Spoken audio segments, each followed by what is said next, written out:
Guys, আপনারা সবাই কেমন আছেন? আশা করি ভালো আছেন। তো আপনাদের দেখানোর চেষ্টা করতেছি বোরকার কালেক্ট। আপনাদের এতদিন দেখাইছি শাড়ি, থ্রি পিস। তো আজ দেখাবো বোরকা। দেখেন, ওয়াও, অসাধারণ বোরকাটা।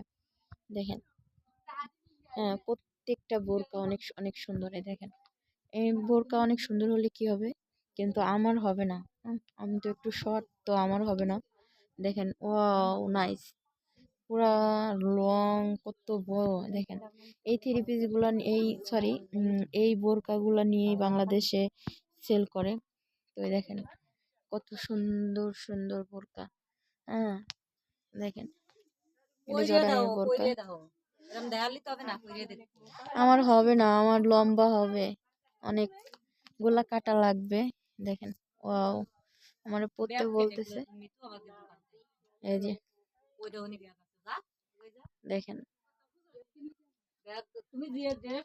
আসলে এত এত এত এত সুন্দর লাগতেছে, অসাধারণ, বলে বোঝাতে পারবো না। কিন্তু বোরকা আসলে আমার বাংলাদেশে থাকতে বোরকা কোথাও বের হলে আমি পরতাম, পরে বের হতাম। কিন্তু এমনি পরা হতো না। আহ, কিন্তু একটা বোরকা আনি, তো একজনে নিয়ে যায়, বলে আমি বাংলাদেশে যাব, আমার তো ওরকম পারফেক্টলি বোরকা নাই।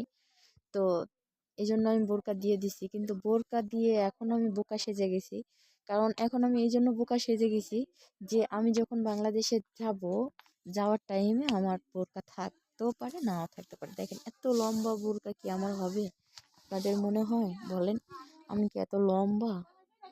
বলেন, দেখেন, কত বড় বড় বোরকা। যদি এই বোরকা নিতে যাই, নিম্ন হলেও বাংলাদেশের 300 থেকে 400 টাকা বেটা আর কি টেরে আছে, দিয়ে কেটে তারপরে আসলে নিতে হবে। তারপরে আবার কিনবই, তো আপনার বাংলাদেশে 4 থেকে 5 হাজার টাকা পড়বে একটা বোরকা কিনতে গেলে। তো যদি ভালো লেগে থাকে, অবশ্যই অবশ্যই কোন বোরকাটা আপনাদের বেশি ভালো লাগছে অবশ্যই কমেন্ট করে জানাবেন। দেখেন, পুরা কাজ করা, এগুলা আসলে ধুলে নষ্ট হয়ে যায়। আমি এর আগে একটা বোরকা ব্যবহার করছি, এই পাথরগুলো মূলত কালো কালো হয়ে যায়, কিন্তু এমনি সুন্দর লাগে। ঠিক আছে, এই বোরকাগুলা কিন্তু ঠিক আছে। হ্যাঁ, দেখেন, সৌদি আরবের বোরকা এগুলো দেখাচ্ছে আর কি। তো যাই হোক, সবকিছু মেবি আপনাদের দেখানোর চেষ্টা করলাম। যদি ভালো লেগে থাকে, এগুলা কিন্তু হিজাব, হিজাব বান্দার জন্য, যারা হিজাব বানতে পছন্দ করেন বেশি, তাদের জন্য এগুলাই। দেখেন, এগুলো সব হিজাব বান্দার, কালারের কালারের হিজাব বান্দার। এই দেখেন, দেখেন, কালারের কালারের হিজাব। তো আপনাদের যদি ভালো লেগে থাকে অবশ্যই লাইক কমেন্ট শেয়ার করবেন, সাবস্ক্রাইব করবেন, বেল আইকনটা বাজায় দিবেন, আমার সঙ্গেই থাকবেন।